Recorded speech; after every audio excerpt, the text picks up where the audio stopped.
gave them something to shake down. He gave them something to target by making poor choices. Busby and this young woman got audio, video, and text messages. If you know all of those things are out there, you should shut the F up. I'm not here to speak to Shannon's guilt or innocence because I don't know, but I do know attempting to settle looks like an admission of guilt because I'm not settling. If you said that one more time, I'm going to choke out of you when I see. Now, this woman is alleging that Shannon Sharpe her multiple times over the course of a 2-year relationship. The relationship that they had was old town and go find somebody your age and build a family with them. As I said yesterday, men, we need stability and we need discipline. Charlamagne the God just put Shannon Sharpe on full blast, live on air, and what he said shocked everybody in the room. This wasn't a hot take, this was a firestorm. After disturbing essay allegations against Shannon surfaced, Charlamagne didn't hold back. He didn't wait for PR spin or social media reactions. He went straight for the truth, and he dropped bombs. You're about to hear exactly what went down in that studio, word for word,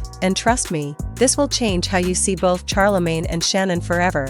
If you're ready for the raw truth and you appreciate the way I break things down, go ahead and like this video. And if you're rocking with the content, hit that subscribe button and join the realist community on YouTube. What started as a regular morning on The Breakfast Club turned into one of the most intense, unfiltered, and emotionally charged broadcasts in the show's history. Charlamagne the God didn't just mention Shannon Sharpe, he took aim. Aimed at the culture, at media silence, at complicity. He came with facts, fire, and a message that sliced through the noise like a blade. I know one thing, if you're 54, you have no reason to be talking to a 19-year-old. She's 22 now, Shannon is 56. I'm so glad that audio of Monique went viral yesterday. Because at that point she said that they were in a they were in an actual relationship.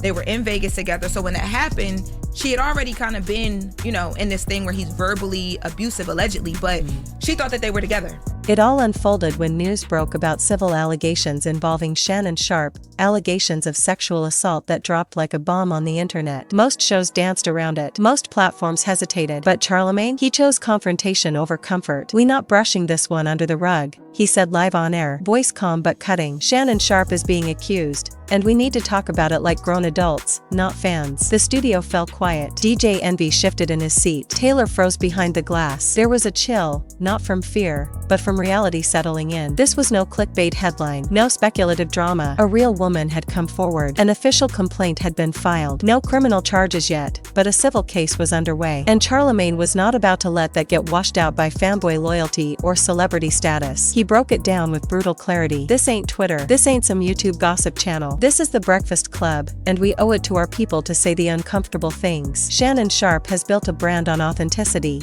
but now, that brand is under fire. And if we don't talk about it, we're part of the problem." The allegations were disturbing. The silence around them was deafening. Charlamagne looked dead into the camera. Too many times, black men in power move unchecked. And too many times, black women are forced to prove their pain before anyone listens. The phone lines lit up like wildfire. Fans were split. Some said, "Don't rush to judge." Others shouted, "Believe black women." The debate was instant and intense. But Charlamagne wasn't just targeting Shannon, he was targeting the entire machine. "Let me be clear," he said. "This ain't just about one man. It's about the system that makes men feel untouchable. It's about platforms, ours included, that glorify personalities without holding them accountable." Then came the part that shook viewers. You don't get to build a career off being real and then hide behind silence when the heat's on. If you can clown Skip Bayless every week, you can face your own damn allegations like a man. Boom. No filters, no PR lingo, just truth. DJ Envy, clearly shaken, asked, "But what if this is all just an attempt to tear him down?" Charlamagne didn't blink. "Then let the facts prove that. But don't shut down the conversation just because it makes you uncomfortable. Shannon's not above the conversation. Nobody is." He emphasized the legal differences. The fact that if this is true, right, why would she go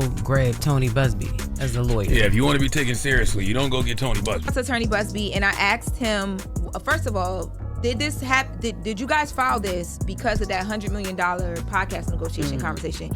And he said they've been in contact with Shannon Sharpe's counsel since February, long before any announcement. How a civil case doesn't require the same proof as a criminal one. How reputations can be tried in courtrooms and headlines. People think if someone ain't in handcuffs, it ain't real. That's false. That's dangerous. Civil suits still mean serious harm was claimed, and they deserve serious attention. Taylor chimed in with context. "This woman didn't go to TMZ. She didn't drop it on Instagram. She filed through the courts. That means something." Charlamagne nodded. "Yup. And if you think that doesn't carry weight, wait, you're not paying attention. This ain't clout chasing. This ain't some viral setup. This is the legal system being used for what it's designed for, holding people accountable. But he wasn't done. He turned his fire toward the industry itself, how brands are quick to cut ties when the heat turns up, not because they care, but because controversy threatens their bottom line. I guarantee you, sponsors are already ghosting Shannon behind the scenes, not because they know the facts, but because they fear the headlines. That's how fake this support system is. They love you when you trend, but when trouble comes, you're gone. The call-ins intensified. You're tearing down a black man, one angry listener shouted. Charlamagne fired back. Y'all love protecting black men,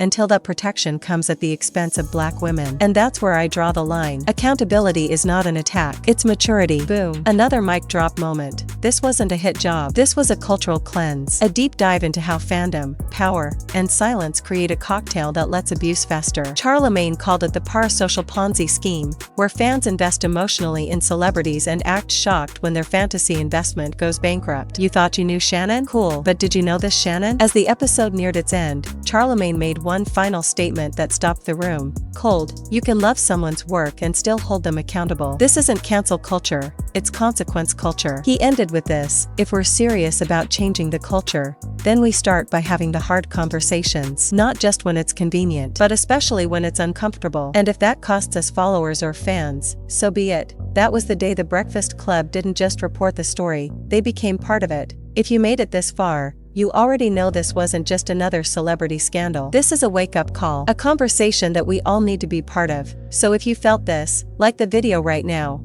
And if you appreciate how I break things down raw and real, go ahead and subscribe. Join the fam. We're just getting started.